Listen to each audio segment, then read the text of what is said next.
got our origami killer. I want every available man to finding Ethan Mars. Ethan Mars is innocent. I can prove it.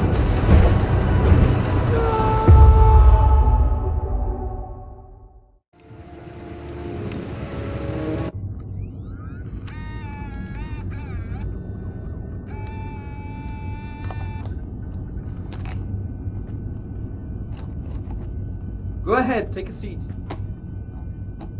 Can you give me your name and your age, please? My name is Mary Smith. I'm 24. Have you ever taken any acting lessons, Mary?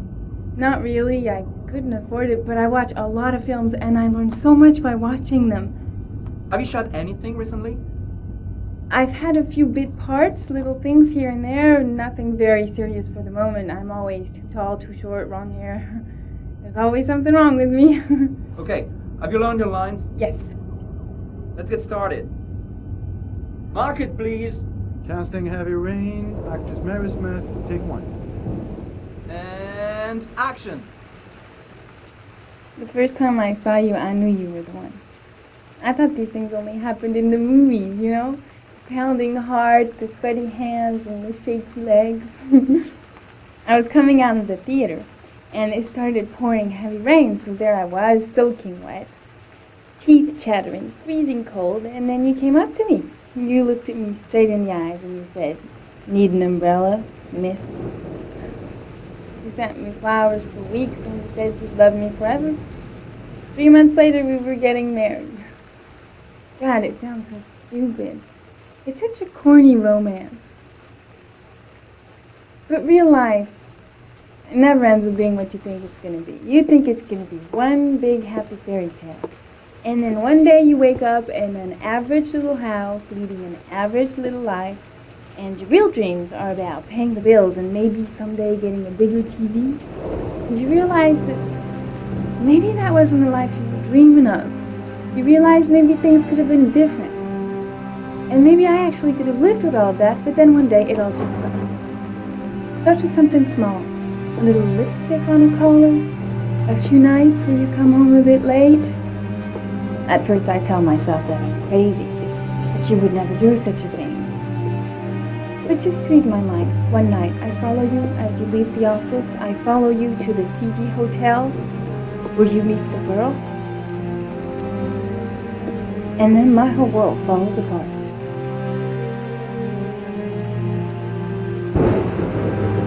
I come home and I cry for hours in my kitchen.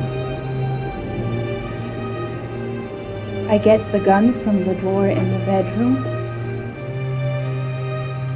and I tell myself that if this is all that life has to offer me, then I can do without.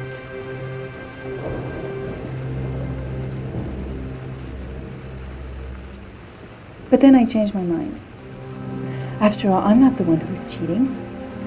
So, quietly, I wait for you to come home, sitting in my average little kitchen. Obviously, when you get home, you don't suspect a thing, so I press the fucking gun against your forehead and I take a few seconds to watch the fear grow in your eyes. You tell yourself, she won't do it, she doesn't have the guts, she's just trying to teach me a lesson. But you are so wrong, honey. I sentence you to death for turning my life into a soap opera cliche, for stepping on my dreams, for not giving a shit about me all those years, and for lying to me and betraying me and humiliating me. I'm making an example out of you for all the assholes out there who think they can keep on fucking us over and over. Goodbye, my love.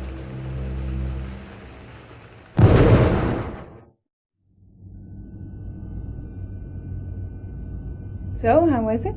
Very nice, very nice. You think I might stand a chance? Someone will get in touch with you and let you know. She wasn't too bad, huh? Doesn't matter, she's too tall for the part. Next!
course.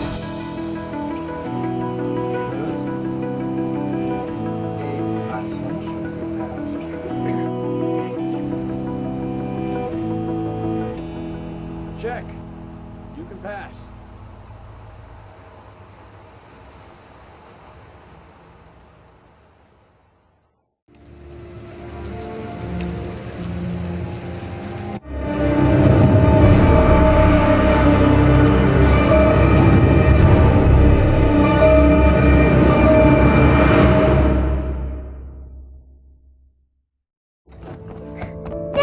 Hey, take it easy, you're gonna knock me over.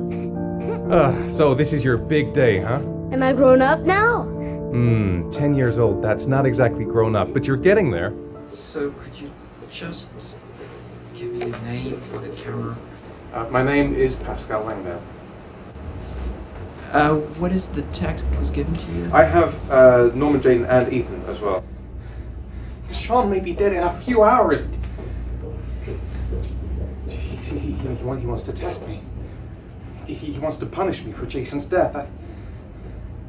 I'm the one who should have died. I wanted to save him. I would have done anything to give my life for his, but I couldn't. Not a day goes by that I don't see his face. Now Sean has got nothing to do with that, nor do any of the other children. This has to stop. You've got to hand yourself into the police. Look, if I hand myself into the police, I lose all chances of finding Sean. They'll question me, but I won't be able to tell them anything because I don't know anything. I don't know what happened. Ethan, you may have killed those children. You don't know what you're capable of. You must hand yourself in. I have to save Sean at all costs. He may be a prisoner somewhere, and I'm the only one who knows where. If I have to face up to all these trials to prove to myself that I love my son, then I'll do it. Ethan, it's crazy. You have to hand yourself in. I'll hand myself into the police when I have found Sean. Now, don't... Promise me, you won't inform on me until I have found my son. Recent report indicates that the police are now treating this as another kidnapping. Obviously, Hello there, time is running out sweetheart. fast for the What can I do investigators for trying you? to find the child. I'd like a I'm room. Michael Nettie for ICN. For you? Anything. That's for sure. I'm 25, been modelling for 5 years. I didn't mean to get into modelling at all. I was scouted on the street, I was shopping with my mum. The last time I saw him, he was watching a convoy of trucks going by. I was about 50 yards away, and he suddenly turned and looked at me, locked on my eyes, and I didn't realise what was happening straight away. I heard cries from behind me, everyone started running in slow motion. I just remained motionless, locked on his gaze. I hadn't noticed the detonator in his hand. Your vast experience hasn't prevented 8 victims from being murdered. Fucking asshole! Blake, if you've got a better plan, I'm willing to listen. Don't be shy. I'm all ears. Yeah, Leon Ockenden, PFD. Can you tell me a bit about what you've done recently?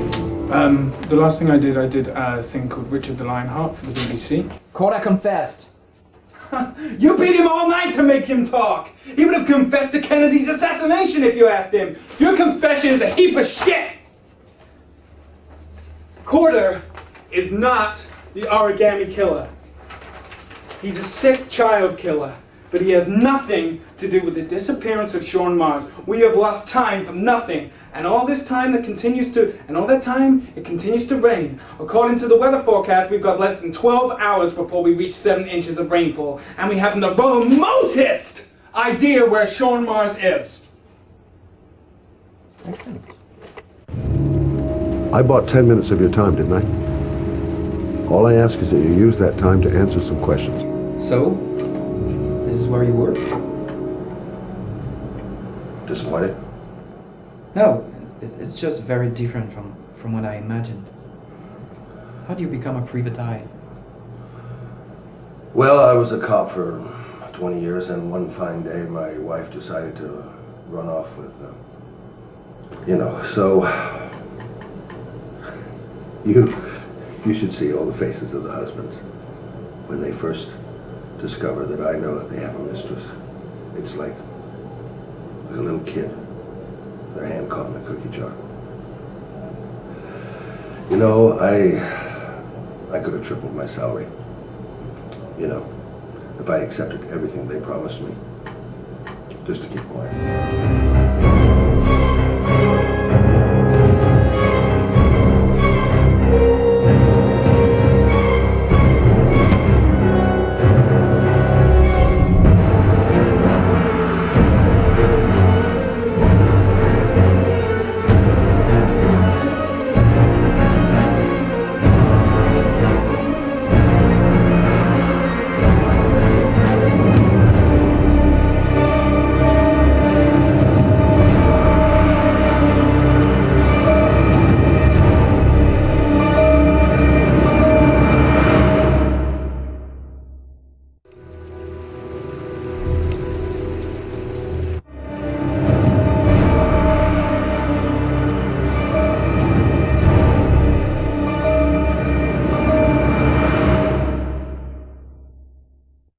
In an experience like Heavy Rain, I believe the music plays a very, very important role, and we know that, but we rediscover that at each game. And actually, we believe that music is probably about 50%, if not more, of the impact of the images.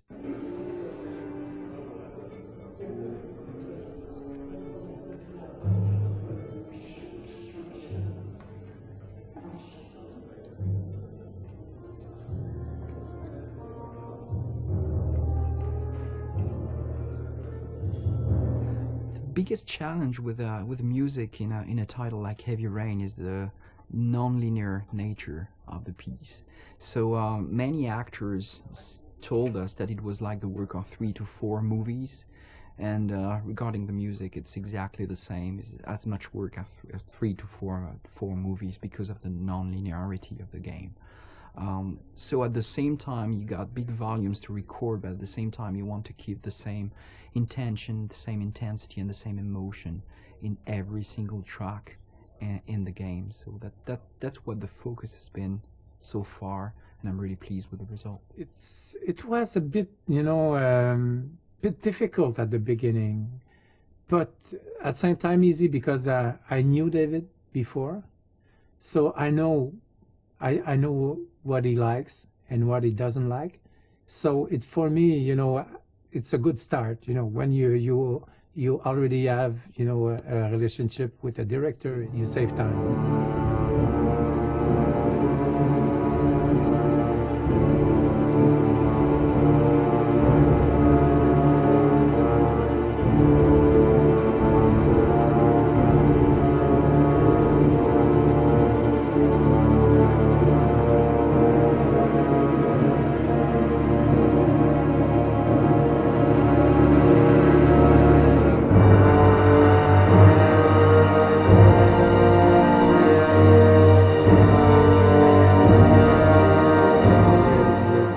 Not to build something that is not there. Everything is there, all the picture, all the details, all, you know, the faces, the emotion, the reaction of everybody. So you just have to work as a movie, you know, to be there, just to maybe put a bit more focus about, you know, what you should expect on that scene or something like that. But I think in the music it's something, because for somebody sad it's something, for somebody else sad it's another thing. So it's very difficult that I would say, you know, as Stravinsky said, that it's not really it's not you that you will express something by the music. It's the music itself that will express something. In a process like Heavy Rain, there are some milestone moments, and definitely being here at the Bay Road is one of them.